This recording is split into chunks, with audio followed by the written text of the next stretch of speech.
매 수술을 할 때마다 저희들은 그 수술에 영혼을 갈아 넣습니다. 저희들의 영혼도 무한하진 않거든요.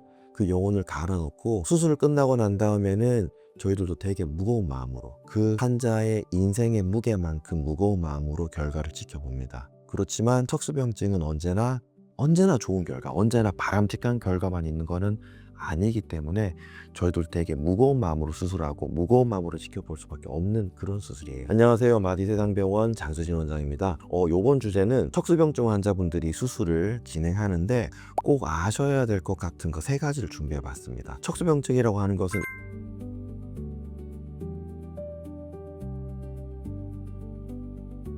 이미 척수병증 진단된 순간부터 환자와 보호자분들은 공부를 열심히 하셨을 거예요. 그리고 어떤 병인지, 어떻게 치료해야 되는지, 누가 잘하는지 이런 공부를 많이 하셨겠지만 정작 핵심 공부를 안 하세요.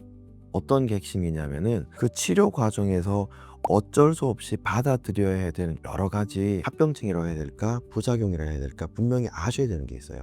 3가지인데 첫 번째는 먼저 재관류 손상입니다. 재관류 손상은 다시 흐를 관, 즉 피가 다시 흐르는데, 피가 다시 흐르는 거는 좋은 일이잖아요. 그런데 문제는 척수병증이라는 병 자체는 어떤 분들은 병이 갑자기 훅 생기면서 척수가 충격을 받아 손상까지 넘어간 척수병증 환자도 많으시지만, 그보다는 오랫동안 척수가 압박을 받아서, 오랫동안 자극을 받아서, 오랫동안 서서히 죽어가는 과정에서 척수병증이 진행된 경우가 많아서 저희가 수술을 길게 잡아서 2-3시간 정도면 수술은 끝나요. 제가 오늘 시행한 척수병증 환자에 대한 후궁 성형술 같은 경우에도 이미 병은 적게 잡아 수년 또는 10년 이상 신경이 손상 받았던 그런 분이세요. 그러나 수술 전체 시간은 2시간 정도면 잡을 수 있지만 마지막에 신경을 누르고 있는 그 나쁜 병소를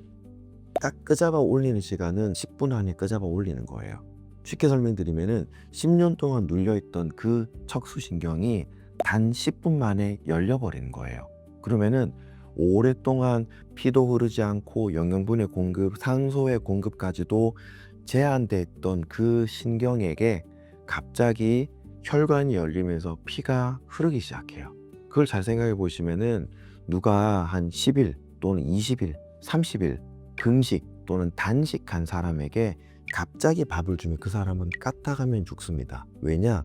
이미 내장기관들은 소화하지 않는 쪽으로 적응이 돼 있는데 갑자기 배가 고프다고 해서 정말 좋은 음식들이 기어 들어가기 시작하면은 배 속에서 음식이 썩어버려요. 소화가 안 되기 때문에 사망이 이룰 수 있습니다.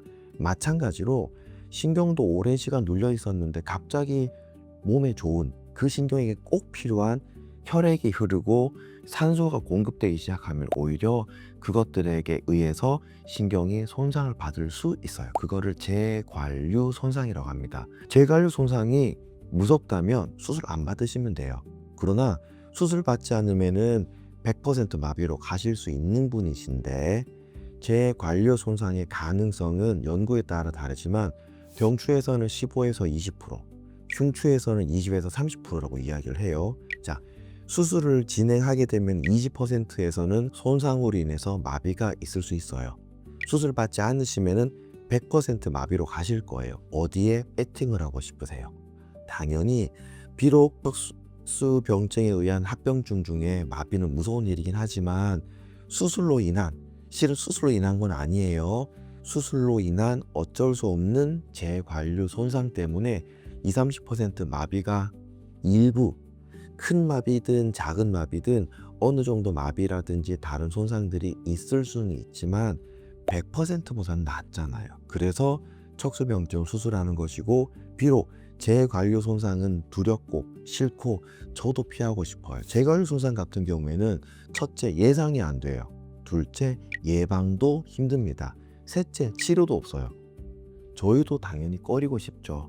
저희도 재관류 손상이 좀 무섭고 꺼려지고 환자분에게 설명하기 참 어려운 부분이긴 하지만, 이 부분을 제대로 이해하지 못하고 공감해 주지 못하신다면 수술은 받지 않으시는 게 좋습니다. 왜? 잘못하면 저희 멱살 잡히거든요. 저희도 그런 부분들에게는 실은 수술을 좀 권하고 싶지는 않아요. 그래서 재관류 손상은 꼭 아셔야 된다는 거 두 번째로는 신경근 마비입니다.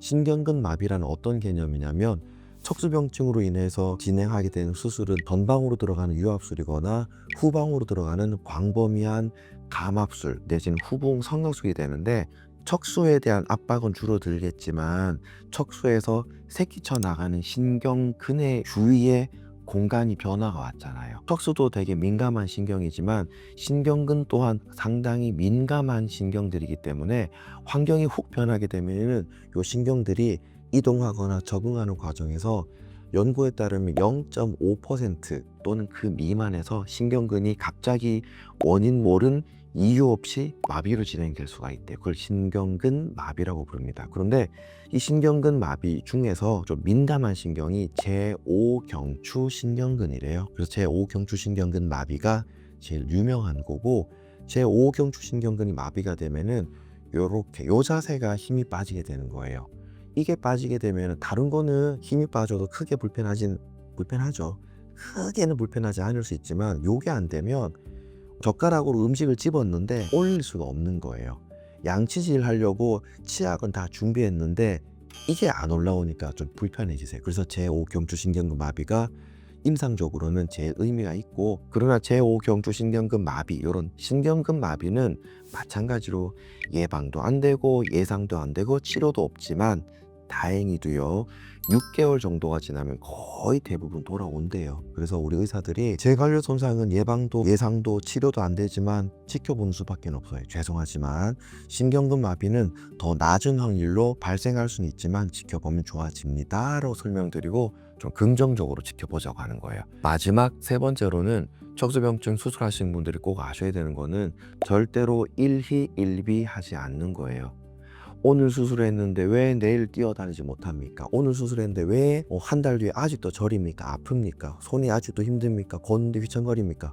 절대로 그러지 마시라는 거예요. 물론 좋아지는 사람도 많으세요. 그러나 상당수 척수병증 환자분들이 수술 후에 짧게는 수개월에서 길게는 3년 또는 그 이상이 지나서 좋아지신 분들도 분명히 많으시기 때문에, 왜 짧은 시간 좋아지지 않았다고 해서 슬퍼하거나 화를 내시거나 조급해 하시는 거는 저는 꼭 하지 마시라고 설명드리고 싶어요. 환자분도 보호자분도, 물론 환자분 본인은 조급하고 좀 화가 날 수는 있지만 적어도 보호자분들께서는 척수병증이 장기전을 준비하는 게임이지 단기적으로 좋아지고 이런 걸 기대하는 것은 아니라는 거 꼭 아셔야, 척수병증 수술하고 난 다음에 우리가 의사들도요, 제가 늘 하는 말이긴 하지만 매 수술할 때마다 저희들은 그 수술에 영혼을 갈아 넣습니다.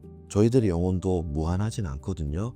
그 영혼을 갈아 넣고 수술을 끝나고 난 다음에는 저희들도 되게 무거운 마음으로, 그 환자의 인생의 무게만큼 무거운 마음으로 결과를 지켜봅니다. 그렇지만 척수병증은 언제나 좋은 결과, 언제나 바람직한 결과만 있는 거는 아니기 때문에 저희들 되게 무거운 마음으로 수술하고 무거운 마음으로 지켜볼 수밖에 없는 그런 수술이에요. 그런데 저희들도 무거운데 환자도 같이 무겁게 같이, 그런 건 좋지는 않거든요.